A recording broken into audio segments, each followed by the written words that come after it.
دوستان بینندگان گرامی، این برنامه اطلاعاتی اخبار است که مستقیما از تلویزیون تاجیکستان منظور شما می‌گردد. در استودیو با شما مرجانه شریفова.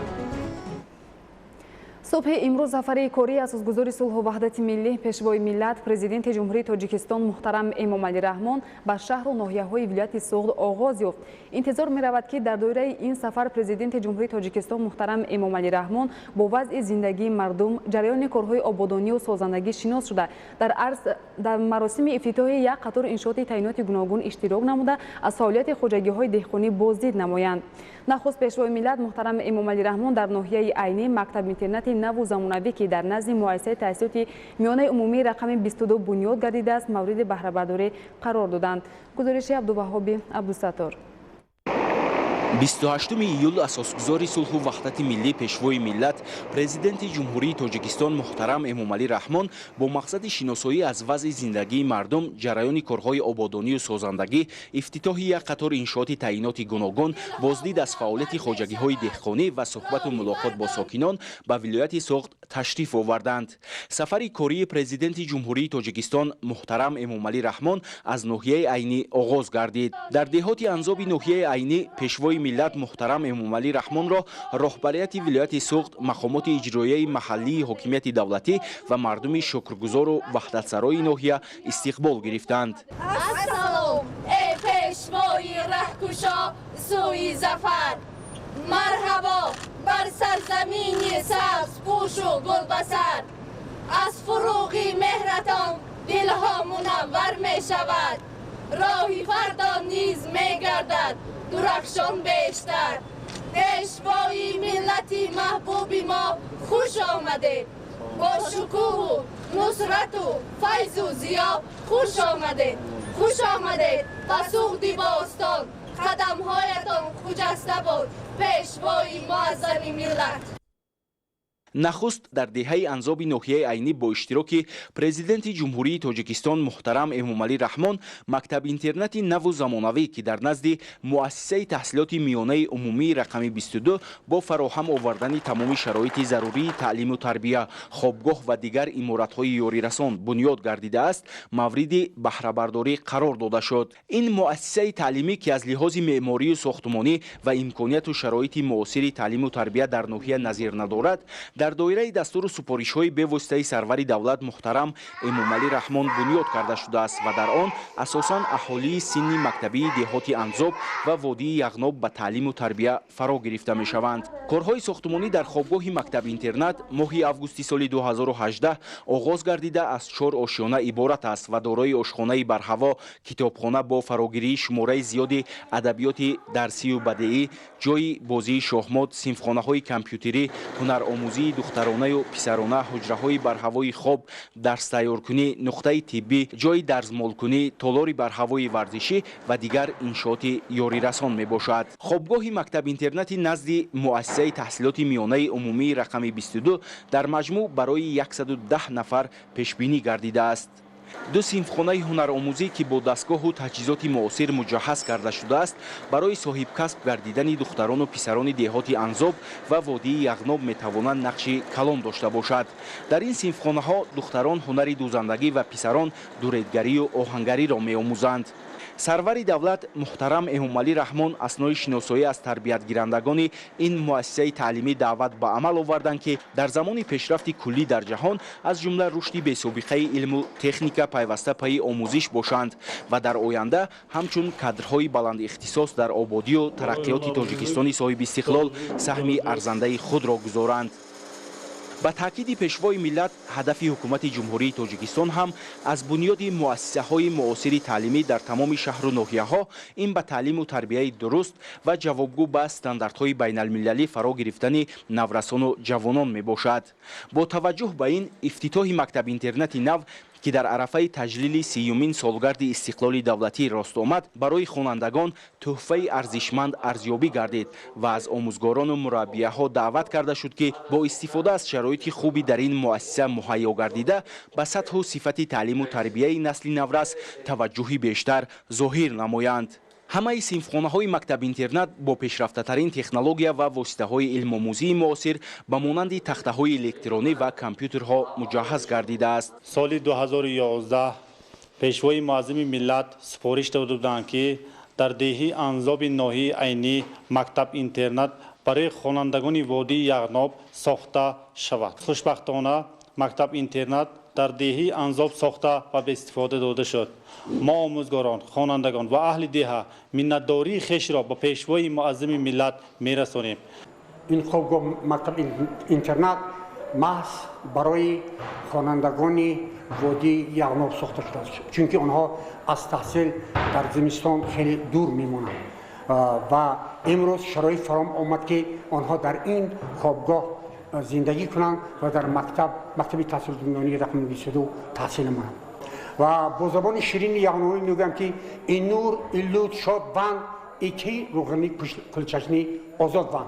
یعنی معنای این در آن است که امروز بچه‌های یغناب خیلی خرسند از این اقدام. با تشبث اساسگزار صلح و وحدت ملی پیشوای ملت محترم امامعلی رحمان، ما تربیت گیرندگان آرزو و رویاهای خود را با دستگیری و غمخوری‌های پیشوای ملت عملی گشته می‌بینیم. ساخته و به استفاده دادن چنین بینای محتشم و زیبا در دل کوههای این دهه رفشنگری آن است که پیشوای ما به رشد ساحه علم و معارف و باسواد نمودن نسل آینده سازی ملت دقت اولین درجه ظاهر نمودند. ما تربیت گیرندگان جوابا به این دستگیری و غمخوری های پدرانه پیشوای ملت وعده می‌دهیم که با دانش خوب و اعلی تحصیل نموده پیرو پیشوای معرفت پرور خود باشیم. تالاری ورزشی که برای مشق و تمرین نمودهای گوناگون پیش بینی شده است، پیش از همه در ترغیب طرز حیات سالم بین خوانندگان و آماده نمودن ورزشگران آینده نقشی اساسی خواهد داشت. در این مکتب اینترنت همچنین یک بوخانه دارای تجهیزات معاصری با انگشت فعالیت کننده ساخته به استفاده داده شده است. در فصل سرما به واسطه این بوخانه تمام انشاءات مکتب اینترنت با استفاده از انگشت با گرمی تامین کرده می شود. خوانندگان و آموزگاران مکتب اینترنتی مذکور جهت فراهم آوردن شرایط ارزنده تعلیم و تربیت به سرور دولت محترم امامعلی رحمان اظهار سپاس و منتداری نمودند.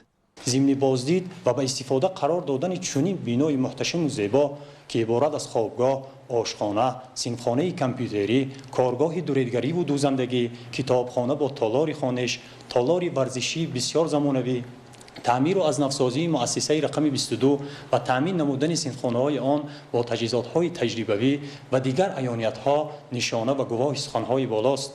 می‌خواهیم منتداری صمیمانه و بی‌پایان تمام مردم دهه انزاب و وادی یغناب را به پیشوای معظم ملت رسانیم. ما آموزگاران جواباً به این غمخواری و دستگیری‌های شایان پیشوای ملت وعده می‌دهیم که خوانندگان را در روحیه وطن دوستی، خویشتن‌شناسی، افتخار و غرور ملی، دانش مکمل و ذهن سالم به وایه می‌رسانیم و برای باز هم گلگل شکوفایی این میهن عزیز و سرسبز سهمگزار می‌باشیم. در گذشته چنین شرایط برای ما مهیا نبود و امروز با تشبث پیشوای معظم ملت محترم جناب عالی امامعلی رحمان چنین امکاناتی موثر برای ما فراهم آورده شد. ما جواباً به این غمخوری‌های جناب عالی وعده می‌دهیم که مکتب را با بهای خوب و اعلی خط نموده نامبردار تاجیکستان شویم. در دهات انزاب در برابر بنیاد خوابگاه مکتب اینترنت همزمان بینای مؤسسه تحصیلات میانه عمومی رقم 22 نیز پرره نفسازی گردیده برای خوانندگان شرایط مساعد علم آموزی فراهم آورده شد. آموزگاران میگویند بینای مؤسسه تعلیمی هنوز سال 1985 ساخته شده وقت‌های اخیر حالت ناگوار داشت. شروع از سال نو خوانش خوانندگان این مؤسسه تعلیمی در صنفخانه‌های برهوای مجهز با دستگاه و تجهیزات معاصر علم آموزی به تحصیل فرا گرفته می شوند. بینای تعلیمی مکتب از 4 آشیانه عبارت بوده دارای صنفخانه های مجهز فنی از جمله صنفخانه شیمیا، بیولوژیا، اساسهای کار با کامپیوتر، فیزیکا، متماتیکا، آموزش زبانهای خارجی، آمادگی ابتدایی حربی، هنرآموزی و اتاقهای کاری آموزگاران می باشد و برای 740 خواننده در 2 بست پیش بینی گردیده است. همچنین صحن حولی مکتب پرره سفالک‌پوش و برای استراحت و فراغت آموزگاران و خوانندگان 2 صحبتکده ساخته شده است. تقریبا کوهستان برای با مثال میگیریم لایحه اینا مطابق کردن و بسیار کارهای زمینی رو اجرا رساندیم. از آن جمله برآوردن خاک، اسفالت پوش کردن سطح چی، سفالک پوش کردن سطح بنا و تعمیر کلی کردن در سیمخانه‌های پیشن مکتب عمومی. با زمین ما تالار ورزشی ساخته ایم با بخانه برای تامین مرکز گرمدهی ساخته می‌کنیم. президенти ҷумҳурии тоҷикистон муҳтарам эмомалӣ раҳмон чун анъанаи нек дар арафаи 30-юмин солгарди истиқлоли давлатии ҷумҳурии тоҷикистон ба 20 нафар ятими кулли деҳоти анзоб ва 40 нафар наврасони водии яғноби ноҳияи айнӣ ки аз ин пас дар ин муассисаи таълимӣ ба таҳсил фаро гирифта мешаванд тӯҳфаҳои идона тақдим намуданд. сарвари давлат муҳтарам эмомалӣ раҳмон таъкид намуданд ки таваҷҷӯҳи давлату ҳукумати ҷумҳурии тоҷикистон нисбат ба таълиму тарбияи насли наврас бахусус ятимону бепарасторон ва фарзандони оилаҳои ниёзманд сол то сол зиёд гардида ҷиҳати фароҳам овардани шароити мусоиди таҳсил, кору фаъолият ва зиндагии мустақилонаи онҳо тадбирҳои зарурӣ андешида мешавад. дар доираи сафари кории асосгузори сулҳу ваҳдати миллӣ пешвои миллат президенти ҷумҳурии тоҷикистон муҳтарам эмомалӣ раҳмон ба ноҳияи айнӣ таваллудхонаи маркази саломатии анзоб мавриди баҳрабардорӣ қарор дода шуд. бинои таваллудхона ба истиқболи 30-юмин солгарди истиқлоли давлатӣ ва солҳои рушди деҳот, сайёҳӣ ва ҳунарҳои мардумӣ бо дастури бевоситаи сарвари давлат муҳтарам эмомалӣ раҳмон сохта шуда аз 5 ҳуҷра аз ҷумла ҳуҷраҳои қабул, таваллуд ва баъди таваллуд, хатна ва утоқи кории табибон иборат мебошад. ҳамаи ҳуҷраҳои таваллудхонаи нав бо дастгоҳу таҷҳизоти зарурӣ таъмин гардида барои модару кӯдак шароити мусоид фароҳам оварда шудааст. мавриди зикр аст ки аз ин пеш дар ин ҷо таваллудхона мавҷуд набуд ва занони водии яғноб, деҳаҳои марғеб, анзоб ва марзич масофаи 40-50 километрро тай карда ба беморхонаи шаҳраки зарафшон ва маркази ноҳияи айнӣ мерафтанд. дар гузашта бинобар дур будани таваллудхонаи минтақавию ноҳиявӣ занону духтарон ба азобҳои зиёде дучор шуданд. баъзан модар аз кӯдаку кӯдак аз модари хеш ҷудо шуд ва мо мехоҳем ки ин қазияҳо дар гузашта монад. имрӯз ки бо шарофати ҷаноби олӣ муҳтарам сарвари давлат мо соҳиби чунин хонаи умед гаштем, ба он кас ташаккури беҳад аз номи занону модарони яғноб деҳаи марғебу марзичу анзоб با صمیمیت تشکری بی‌پایان میگویم. رشد ساحه کشاورزی با ترقیات اقتصادی ملی زمینه استوار می‌گذارد. نتیجه همین است که حکومت جمهوری تاجیکستان با توسعه این ساحه مهم اقتصادی توجه خاص ظاهر می‌نماید. در همین زمینه امروز اساسگزار صلح و وحدت ملی پیشوای ملت پرزیدنت جمهوری تاجیکستان محترم امامعلی رحمان در دوره سفر کاری به ناحیه عینی با فعالیت خوجگی ماهیپروری جمعیت دارای مسئولیت محدود مرمر شناس شده. در مراسم سر دادن 30 سر قطاس خورشزاد و 200 سر کبک به ممنونگاه موضع سنگ کهنه دهات انزاب ناحیه عینی اشتراک نمودند. گزارش همکاران ما. дар идомаи сафари кории асосгузори сулҳу ваҳдати миллӣ пешвои миллат президенти ҷумҳурии тоҷикистон муҳтарам эмомалӣ раҳмон бо фаъолияти хоҷагии моҳипарварии ҷамъияти дорои масъулияти маҳдуди мармар шинос шуда дар маросими сар додани 30 сар қутоси хушкзод ва 200 сар кап ба мамнӯъгоҳи мавзеи санги кӯҳнаи деҳоти анзоби ноҳияи айнӣ иштирок намуданд. таъкид гардид ки қутоспарварӣ яке аз соҳаҳои камхароҷот ва сердаромади чорвопарварӣ буда дар минтақаҳои баландкӯҳи кишвар манбаи истеҳсоли гӯшту пӯсти аз ҷиҳати экологӣ тоза маҳсуб меёбад. парвариши қутос дар ноҳияи айнӣ аз соли 2008 ба роҳ монда шуда саршумори он дар ҳамаи шаклҳои хоҷагидорӣ ба 1085 сар расонида шудааст. иттилоъ дода шуд ки айни замон дар ноҳия 12 хоҷагӣ ба парвариши қутос машғул буда давоми солҳои охир аҳолӣ низ барои рушди ин соҳаи сердаромаду камхарҷ таваҷҷӯҳи бештар зоҳир менамоянд. дар асоси барномаи маҷмӯавӣ равии рушди соҳаи чорводорӣ дар ҷумҳурии тоҷикистон барои солҳои 2018-2022 корҳои хушкзодкунии қутос ҷараён гирифта, пажӯҳишгоҳи чорводории Академияи илмҳои кишоварзии Тоҷикистон дар хоҷагиҳои деҳқонии ба номи Аслидинов ва Россияи ноҳияи айнӣ пойгоҳи илмӣ тадқиқотиро ташкил намудааст. Президенти ҷумҳурии Тоҷикистон пешвои миллат муҳтарам Эмомалӣ Раҳмон барои афзоиши саршумори қутос ва ҳифзи ҳайвоноти нодир, зиёд намудани майдони гиёҳҳои шифобахш ба масъулони хоҷагии ҷангал дастуру супоришҳои мушаххас доданд. Ба таъкиди сарвари давлат, табиати ноҳияи айнӣ хусусан водии яғноб ва фон барои рушди соҳаи чорводорӣ аз ҷумла парвариши қутос бисёр мувофиқ буда, бо ин роҳ метавон бозори дохилиро бо гӯшти парҳезӣ ва арзон таъмин намуд.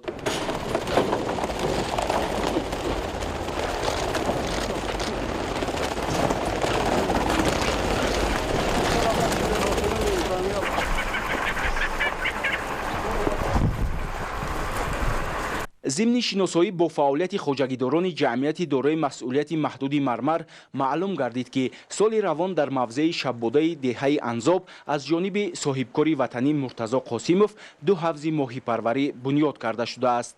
مساحت عمومی حوضها 0 از 135 گکتار بوده، عین زمان در آن زیاده از 5000 گلماهی امور سفید و امور پیشانه قفس پرورش کرده می شود که به تاکید خوجگیداران عملی نمودن این اقدام در رشد ساحه ماهی پروری در مملکت و تامین بازار داخلی با محصولات پرهیزی مساعدت می نماید. صاحبکاران نقشه دارند که آینده در اینجا باز 10 حوض دیگر بنیاد نموده پرورش ماهی را به 10,000 سر رسانند. در این موضع خوش آب و هوای دهه انزاب بنیادی کارگاهی بند و بستی ماهی نیز در نظر داشته شده است که این عامل سببی با جای کار تامین شدن ساکنان محلی و افزایش محصولات وطنی می‌گردد. تأکید گردید که تا بنیاد حوضها خوجگیداران در قطعه‌های علاهیده در همکاری با عالمان ساحه پرورش دیگر نمود ماهی را به طور تجربوی به راه مانده در رشد این بخش سردرآمد سهمی نظررس می‌گذارند. پرزیدنت جمهوری تاجیکستان محترم امامعلی رحمان به اقدام صاحبکاری وطنی بهای بلند داده تأکید نمودند که با این راه میتوان در این منطقه سیاحت اکولوژی را گسترش بخشید، زیرا همه ساله به این موضع سیاحان زیادی خارجی و داخلی تشریف می‌آورند. در اینجا اساساً 3 نمودی ماهی پرورش کرده میشه. از اون جمله ما در اینجا به طور تجربوی ماهی پرورش کردیم که از نمودی زغور ماهی بود. بعد از اون که در اینجا آب تازه، هوای تازه، موضع برای ماهی پروری بسیار هم موافق است. در اینجا ما اساساً به نمودی پرورش گلماهی گذاشتیم. نمودی گلماهی که در اینجا پرورش میکنیم بسیار موافقت میکند و آب تازه و باد و هوای تازه در اینجا برای رشد سایه ماهی پروری بسیار هم خوب است. از تخم ماهی تا پرورش کرده تا وزن 1.5-2 کیلو گرفته نشه ما در اینجا مقصد گذاشتیم عملی میکنیم. خوجگیداران جمعیت دارای مسئولیت محدود مرمر در موضع شباده همچنین به خاطر تامین بازار داخلی با عسل خوشصفتی از جهت اکولوژی تازه پرورش زنبور را به راه مانده در میدان 50 صد یک زمین باغ سیب نیز بنیاد کرده‌اند. اثنای شناسایی از نمایشگاه محصولات کشاورزی و هنرهای مردمی ذکر گردید که شغل اساسی ساکنان دهات انزاب باغداری و چارواپروری بوده، سهم آنها در فراوانی بازار نظررس است.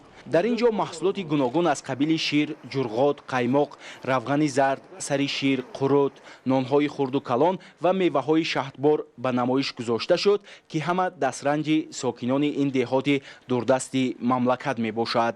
عین زمان در باغات دهات انزاب ناحیه عینی میوه از جمله زردآلو فراوان می باشد. در این منطقه زردآلوی پیشپزک نو زرد شده است و در بعضی دهه‌های بلندکوه حالا غوره است و باغداران حاصل را آخرهای ماه سپتامبر جمع‌آوری می‌کنند. نسبت سال گذشته در تاثیر خنکی‌ها زردآلو نبود. امروز موقع ما خیلی حاصل نغز دارند و در موضع‌های دههای قبیرود، جبهت دهات انزاب، دههای سرطاق، غوره حالا حتی موجود است. حاصل زردآلو این خوب بوده. من این زردآلویی که در این رو پیشنهاد نمودیم از دههای قبیرودی جماعت دهات انزاب ما شد. تا آخرهای ماه سپتامبر در دههای مرغیب، سرطاق، مرغوزار بعد زردآلو پخته میرسد. ҳосили зардолу нисбати солҳои пешина имсол дар ҷамъиятҳои деҳоти хундарё ва анзоб хеле хуб аст ва мардум аз ин истифода бурда ва бозорҳо таъминоти бозорӣ пешкаш намуда истоданд. асосгузори сулҳу ваҳдати миллӣ пешвои миллат президенти ҷумҳурии тоҷикистон муҳтарам эмомалӣ раҳмон дар деҳаи зерободи деҳоти дардари ноҳияи айнӣ бинои нави муассисаи таҳсилоти миёнаи умумии рақами 15-ро мавриди баҳрабардорӣ қарор доданд. бинои нави муассисаи таҳсилоти миёнаи умумии рақами 15 дар ноҳияи айнӣ дар асоси дастуру ҳидоятҳои сарвари давлат муҳтарам эмомалӣ раҳмон ҷиҳати муҳайёсозии шароити беҳтари таълиму тарбия барои насли наврасу ҷавон бо ҷалби маблағҳои буҷетӣ ҷавобгӯ ба талаботи муосир сохта шудааст. иншоати хуштарҳу муосири таълимӣ аз таххона ва 3 ошёна иборат буда барои 640 нафар хонанда дар 2 баст пешбинӣ гардидааст. мактаб аз 28 синфхонаи барҳаво аз ҷумла синфхонаҳои фанӣ, химия, физика, математика, китобхона, ҳуҷраҳои корӣ барои омӯзгорону кормандон, инчунин ҳуҷраҳои ёрирасон иборат мебошад. китобхонаи муассиса ки бо мақсади ҷалби наврасону ҷавонон ба мутолиаи китоб таъсис ёфтааст, дорои 10 000 нусха адабиёти гуногуни бадиию фанӣ мебошад. ҳамзамон барои хонандагон отоқи алоҳидаи мутолиа бо шароити муосир ташкил гардидааст. омӯзгорону хонандагон бунёди бинои нави муассисаи таълимиро аз ғамхориҳои рӯзафзуни сарвари маорифпарвари мамлакат дар соҳаи илму маориф ва таълиму тарбияи насли ояндасози миллат арзёбӣ намуданд. дар бинои нави муассисаи таҳсилоти миёнаи умумии рақами 15 деҳаи зеробод ҳамзамон бо мақсади ҷалби наврасону ҷавонон ба намудҳои гуногуни варзиш толори муосири варзишӣ бо беш аз 200 ҷойи нишаст барои тамошобинон сохта шудааст. дар толори варзиши мактаб барои баргузории бозиҳои волейбол, баскетбол, футболи хурд ва дигар намудҳои варзиш шароити хуб вуҷуд дорад. хонандагону дигар бошандагони деҳаи зеробод акнун имкон доранд ки бо истифода аз шароити муҳайё гардида дар толори варзиши ин мактаб муассиса ба обу тоби бадан машғул шуда дар тарғиби тарзи ҳаёти солим саҳм гузоранд. мактаб ҳамзамон дорои ошхона бо беш аз 140 ҷой буда барои ҳунаромӯзии духтарон имкон фароҳам оварда шудааст. муассисаи таълимӣ бо нуқтаи алоҳидаи гармидиҳӣ таъмин буда имкони пурраи ба таҳсил фаро гирифтани хонандагон дар синфхонаҳои гарм дар фасли зимистон мавҷуд мебошад. дар ин даргоҳи маърифат ҳамзамон синфхонаҳои таълими меҳнат барои духтарону писарон ба таври алоҳидагӣ таъсис дода шудааст. сарвари давлат муҳтарам эмомалӣ раҳмон бо омӯзгорону хонандагон суҳбати озоду самимӣ доир намуда ба истифода додани муассисаи таълимии замонавиро тӯҳфаи арзишманди давлат ва ҳукумати ҷумҳурии тоҷикистон ба истиқболи ҷашни бузурги миллӣ сесолагии истиқлоли давлатӣ барои сокинони шарафманду меҳнатқарини деҳаи зерободи ноҳияи айнӣ арзёбӣ карданд. масоҳати иншоот наздики 1 гектарро дар бар гирифта атрофи он дар доираи тадбирҳои ободониву созандагӣ дар масоҳати зиёда аз 3700 метри мураббаъ кабудизор ва чароғон гардидааст. президенти ҷумҳурии тоҷикистон муҳтарам эмомалӣ раҳмон ифтитоҳи бинои нави муассисаи таҳсилоти миёнаи умумии рақами 15 дар деҳаи зерободи ноҳияи айниро ба ҳамаи омӯзгорону хонандагон тӯҳфаи арзишманд дар соли ҷашни 3-юмин солгарди истиқлоли давлатӣ арзёбӣ карда масъулинро барои тарбияи хуби насли ояндасози миллат бо истифодаи пурра аз шароити арзанда дар рӯҳияи хештаншиносию ватандӯстӣ ва ифтихори миллӣ ҳидоят намуданд.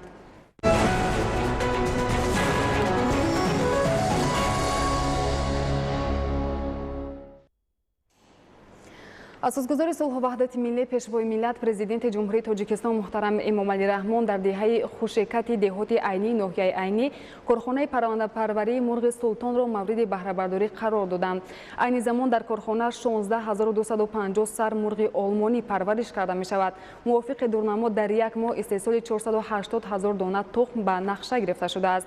дар корхона шуруъ аз назорати ҳарорати ҳаво то ҷамъоварии тухму таъмини хӯроки парранда ба таври автоматӣ тавассути муосиртарин дастгоҳу таҷҳизоти соҳавӣ ки аз олмон дастрас карда шудааст анҷом дода мешавад. технологияи муосири соҳавӣ ва фароҳам овардани шароити созгор имконият медиҳад ки мурғҳо дар 120 рӯзагӣ ба тухмкунӣ оғоз намоянд. айни замон дар корхонаи паррандапарварӣ 16 нафар сокини маҳаллӣ бо ҷойи кор таъмин карда шудаанд. корхонаи паррандапарварии мурғи султон низ бо истифода аз имтиёзҳо ки аз ҷониби ҳукумати ҷумҳурии тоҷикистон фароҳам оварда шудааст бо саҳми соҳибкори ватанӣ Шароф Султон сохта шудааст. аснои ба истифода споридани иншоот ба пешвои миллат муҳтарам эмомалӣ раҳмон иттилоъ дода шуд ки дар марҳилаи дуюм барои парвариши 50 000 сар мурғ ва таъсиси 45 ҷойи навикорӣ корхона бунёд карда мешавад. ҳамзамон бунёди 10 ҳавзи моҳипарварӣ дар шафати корхона дар назар дошта шудааст ки дар он моҳиҳои сазан, гулмоҳӣ ва ширмоҳӣ парвариш меёбад. дар ин ҳавзҳо то 60,000 моҳӣ парвариш карда шуда барои 15 нафар ҷойи кор фароҳам оварда мешавад. зимни шиносоӣ бо имкониятҳои корхонаи навбунёд сарвари давлат муҳтарам Эмомалӣ Раҳмон таъкид намуданд ки ҳукумати мамлакат барои бунёди коргоҳу корхонаҳои истеҳсоли маҳсулоти парҳезӣ ва рушди соҳаи паррандапарварию моҳипарварӣ шароити лозимаро фароҳам овардааст. дар ин росто танҳо масъулияти баланд ва ҳисси ватандӯстию хештаншиносӣ метавонад дар самти ба даст овардани муваффақиятҳои баланд замина гузорад.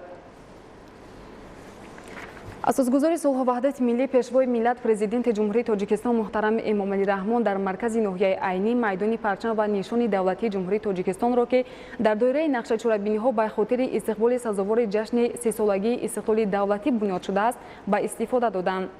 нахуст пешвои миллат муҳтарам Эмомалӣ Раҳмон дар вазъияти тантанавӣ ва дар ҳузури шумораи зиёди сокитон яке аз рамзҳои давлатдори парчами миллиро барафрохтанд. баландии сутунпояи парчами давлатӣ 50 метр буда, дарозии матои рамз ва муқаддасоти миллӣ ба 14 ва паҳноии он ба 7 метр баробар аст. иншоотро бо тарҳи замонавӣ ва ҷавобгӯ ба талаботи имрӯза мутахассисони маҳаллӣ бунёд намуданд.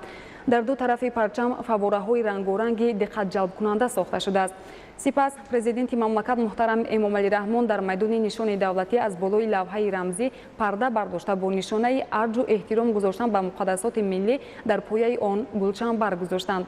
масоҳати умумии майдони нишони давлатӣ низ 1600 метри мураббаъ буда, он ҳам бо маблағгузории мақомоти иҷроияи ҳокимияти давлатии ноҳияи айнӣ аз ҷониби сохтмончиёни бо таҷрибаи ҷамъияти дорои масъулияти маҳдуди зарафшон сохтмон бо тарҳи ҷадид аз рӯи меъмории миллӣ омехта бо замони муосир ва бо истифода аз масолиҳи баландсифати сохтмонӣ ҷавобгӯ ба стандарт бунёд карда шудааст. президенти ҷумҳурии тоҷикистон муҳтарам Эмомалӣ Раҳмон партарафшонии парчами миллӣ ва баландбардошта шудани нишони давлатдориро дар маркази ноҳияи айнӣ баробари таъмин намудани зебоии мавзеъ, ҳамчунин дар бедор гардидани ҳисси ватандӯстию меҳанпарастии ҳар як сокин аз ҷумла наврасону ҷавонон муҳим шумориданд. дар умум дар назди парчам ва нишони давлатӣ инчунин бинои мақомоти иҷроияи ҳокимияти давлатии ноҳияи айнӣ 30 чароғ дар сутунпояҳои баландиашон гуногун гузошта шудааст ки шабона зебоии маркази ноҳияро таъмин менамояд.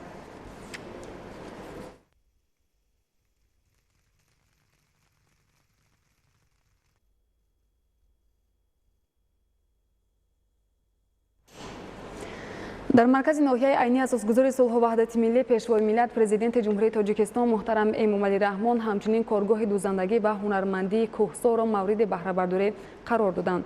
гузариши ҳамкорони мо. дар маркази ноҳияи айнӣ асосгузори сулҳу ваҳдати миллӣ пешвои миллат президенти ҷумҳурии тоҷикистон муҳтарам Эмомалӣ Раҳмон ҳамчунин коргоҳи дузандагӣ ва ҳунармандии кӯҳсорро мавриди баҳрабардорӣ қарор доданд. коргоҳи мазкур аз ҷониби соҳибкори маҳаллӣ Гулчера Ҳасанова дар заминаи бинои кӯнаву фарсуда ва солҳои зиёд бекорхобида ба хотири истиқбол аз ҷашни муқаддаси миллӣ 30-солагии истиқлолияти давлатии ҷумҳурии тоҷикистон таъсис дода шудааст. иншооти дуошона ки дар масоҳати 750 метри мураббаъ ҷойгир мебошад, аз таъмири пурра бароварда дар он коргоҳҳои дузандагию атласу адрасбофӣ, кошонаи ҳусн, толори арӯсӣ ва марказҳои касбу ҳунаромӯзиро ташкил намуданд. коргоҳи дузандагӣ ва маркази ҳунармандии кӯҳсор бо дархости сокинони маҳаллӣ ва бо назардошти ба шуғл фаро гирифтани занону духтарони хонанишин бунёд ёфтааст. коргоҳи дузандагӣ дорои 30 дастгоҳи замонавии истеҳсоли кишварҳои пешрафта аз ҷумла Япония ва Чин буда, коргарон бо истифода аз онҳо метавонанд ҳама гуна либос, дар мисоли либоси ягонаи мактабӣ, корӣ, номгӯи гуногуни либосҳои мардона ва занона, либоси арӯсӣ, ҷиёзи матогини хона ва ғайраро омода намоянд. ба сарвари давлат иттилоъ дода шуд ки коргоҳ аллакай бо якчанд муассисаи таълимӣ ва корхонаву ташкилоти ноҳиявӣ шартномаи ҳамкорӣ дорад ва шуруъ аз имрӯз коргарон ба иҷрои фармоиш оғоз мекунанд. дар коргоҳ 30 нафар занону духтарони маҳаллӣ ки аз курси омӯзишии дузандагӣ гузаштанд ба кор ҷалб гардиданд. мо имрӯз дар сехи дузандагӣ ки аз ҷониби соҳибкор Ҳасанова Гулчеҳра таъсис дода шудааст, занону духтарони хонашинро ба кори доимӣ фаро гирифта истодааст. мо хеле хушҳол ҳастем. ман аз номи худам, аз номи занону духтарон миннатдории худамро ба пешвои муаззами миллат мерасонам. ба ғайр аз ин соҳибкор бо 10 бонуи дигари дорои таҷрибаи ғании духтани ҷиҳози матогӣ шартномаи ҳамкорӣ дорад ва онҳо бо гирифтани маоши хуб дар хона фармоиши коргоҳро иҷро менамоянд. дар коргоҳи атласу адрасбофӣ дастгоҳҳои махсус насб шудааст ва дар он дар як рӯз то 100 метр атласу адрас омода карда мешавад. занону духтарон иброз медоранд ки ҳарчанд бофтани атласу адрас нозукиҳои зиёд дорад ва кори осон нест, вале онҳо бо дастгирии соҳибкори маҳалли Гулчера Ҳасан ва ин касби аҷроиро ба хубӣ аз худ карданд ва дар алоҳидагӣ аз удаи он ба пуррагӣ мебароянд. мо занҳои ноҳияи айнӣ имрӯз хеле хушҳол ҳастем ки дар ноҳияи айнӣ мо корхонаи атласу адрасбофӣ ва дузандагӣ таъсис дода шуд. мо миннатдории худро ба ҷаноби олии муҳтарам Эмомалии Раҳмон мерасонем ки ҳамавақт мо занҳои ҳунармандро дастгирӣ мекунанд. мо мехоҳем дар оянда дар ҳамин корхона ҳунари аҷдодии худро давом дода ба духтаракони хонашин ва занҳои хонашин омӯзонем. дар ошёнаи дуюми иншоот марказҳои ҳунаромӯзӣ аз ҷумла пухтупаз, омӯзиши компютер ва дигар касбҳои серталаб дар бозори меҳнат ташкил карда шудааст. коргоҳи дузандагӣ ва ҳунармандии Кӯсор дорои ошхонаи ҷавобгӯ ба талаботи замони имрӯза бо 20 ҷой ва дигар иншооти ёрирасон мебошад. соҳибкор нақша дорад дар оянда филиали коргоҳи дузандагӣ ва ҳунармандии Кӯсорро дар деҳоти ноҳияи айнӣ ташкил намуда занону бонувони хонанишинро бо ҷои кори доимӣ таъмин намояд. мо 30 дастгоҳи дорем, дастгоҳи дузандагӣ дорем, 4 дастгоҳи адрасбофӣ дорем ва 1 толори арӯсӣ ҳаст ҳозир худомоба, 1 кошунаи хос дорем. занакое ки хонишин ҳастанд мо онаам қити кор мекунем. ино хона ба 6 хӯроқдӯзӣ мекунанд, болишту курпачию курпаю ва мо ба мебиёрам мо ҳавое мефурӯшем. президенти ҷумҳурии Тоҷикистон муҳтарам Эмомалӣ Раҳмон ба соҳибкори ватанӣ ҷиҳати таъсиси коргоҳи нави истеҳсолӣ ва таъмини занону бонувони хонанишин бо ҷои кори доимӣ ва маоши хуб изҳори сипосу миннатдорӣ намуда ин иқдомро шоистаи таҳсин, қобили дастгирӣ ва тӯҳфаи арзишманд дар арафаи таҷлил аз ҷашни 30-солагии истиқлолияти давлатӣ арзёбӣ намуданд. дар идомаи сафари корӣ дар ноҳияи айнӣ асосгузори сулҳу ваҳдати миллӣ пешвои миллат президенти ҷумҳурии Тоҷикистон муҳтарам Эмомалӣ Раҳмон фермаи чорвопарвариро мавриди баҳрабардорӣ қарор доданд. тавре маълум гардид фермаи мазкур ба хотири истеҳсоли гӯшти хушсифат ва таъмини фаровонии ин навъи маҳсулот дар бозорҳо ташкил шуда асосан ба парвариши чорвои калон машғул мебошад. фермаи нав барои парвариши 200 сар чорвои калони шохдор дар як вақт пешбинӣ шуда пас аз парвариши яксола аллакай чорво барои забҳ омода мегардад. иншооти мазкур аз ҷониби соҳибкори маҳаллӣ муҳсин Қозиев ҷиҳати таъмини бозорҳои мамлакат бо маҳсулоти худӣ бунёд ёфта, ҳамчунин барои соҳиби кор шудани 20 нафар сокини ноҳия боис гардид. ҷиҳати таъмини чорво бо хӯрок хусусан дар сардиҳо дар фермаи мазкур ба таври кофӣ хӯроки чорво захира гардидааст. аз ҷумла дар амборҳои нигоҳдории он 40 тонна кунҷора ва 5000 бастаи киб алаф харидориву захира карда шудааст. ҳамчунин соҳибкор дар саҳни фермаи нав дар 10 садяк замин гармхона бунёд кардааст ки маҳсулоти он низ барои таъмини фаровонӣ ба бозор бароварда мешавад. дар ин қитъаи замин бо тавсияи олимони соҳа асосан бодирингу помидор парвариш меёбад. зимни боздид ва шиносоии сарвари давлат муҳтарам Эмомалӣ Раҳмон таъсиси чунин фермаҳои гӯштиро дар вазъияти феълӣ муҳим арзёбӣ карда, ҳамчунин барои нигоҳубини дурусти чорво ба кормандони он дастуру маслиҳатҳои муфид доданд. зимни суҳбати самимӣ чорвопарварони ноҳия ба сарвари давлат муҳтарам Эмомалӣ Раҳмон барои фароҳам овардани шароити мусоиди рушд, қабули барномаҳои саривақтии соҳавӣ ва дастгириву таваҷҷӯҳи пайвастаашон ба густариши бахши чорвопарварӣ изҳори миннатдорӣ карда, иброз доштанд ки ҳамеша кӯшиш менамоянд дар таъмини аҳолӣ бо гӯшту шири аълосифат ва афзоиш додани саршумори чорвои калону майда ҳиссагузорӣ намоянд. дар идомаи сафари корӣ дар вилояти Суғд асосгузори сулҳу ваҳдати миллӣ пешвои миллат президенти ҷумҳурии Тоҷикистон муҳтарам Эмомалӣ Раҳмон варзишгоҳи марказии ноҳияи айниро ифтитоҳ карда бо фаъолон, варзишгарон ва намояндагони касбу кори гуногуни ин ноҳияи дурдасти кӯҳистони мамлакат мулоқот анҷом доданд. маҷмӯаи калони варзишӣ бо майдони футбол ва дигар иншооти зарурии соҳа ба истиқболи ҷашни бузурги миллӣ сисолагии истиқлоли давлатии ҷумҳурии Тоҷикистон бо харҷи 20 миллион сомонӣ дар майдони 16 гектар бунёд гардидааст. варзишгоҳи мазкур дорои 6000 ҷойи нишаст буда дар маҷмӯъ аз 7 минбари нишастгоҳ иборат мебошад. Дар маҷмӯаи варзишӣ барои баргузории мусобиқаҳои сатҳи ноҳиявӣ, вилоятӣ ва ҷумҳуриявӣ оид ба футбол ва машқу тамрини наврасону ҷавонон шароити мусоид фароҳам оварда шудааст. бо қаноатмандӣ таъкид гардид ки минбаъд бо баргузор кардани мусобиқаҳои сатҳи баланд ҷавонону наврасони ноҳия ба машқу тамрин машғул шуда малакаи варзишии худро баланд мебардоранд. пешвои миллат муҳтарам Эмомалӣ Раҳмон ифтитоҳи варзишгоҳи боҳашаматро пеш аз ҳама барои рушди варзиш ва солимии ҷомеа дар ноҳия ва умуман водии Зарафшон муҳим арзёбӣ карда дар арафаи таҷлил аз 30-умин солгарди истиқлоли давлатии ҷумҳурии Тоҷикистон тӯҳфаи арзанда маънидод намуданд. баъди ифтитоҳи варзишгоҳи марказӣ президенти мамлакат муҳтарам Эмомалӣ Раҳмон дар назди ҳамин иншооти тозабунёд бо роҳбарону фаъолон ва сокинони ноҳияи айнӣ мулоқоти самимӣ доир карданд. бинандагони гиромӣ, нашри навбатии барномаи иттилоётии ахбор хотима меёбад. хайр, саломат бошед.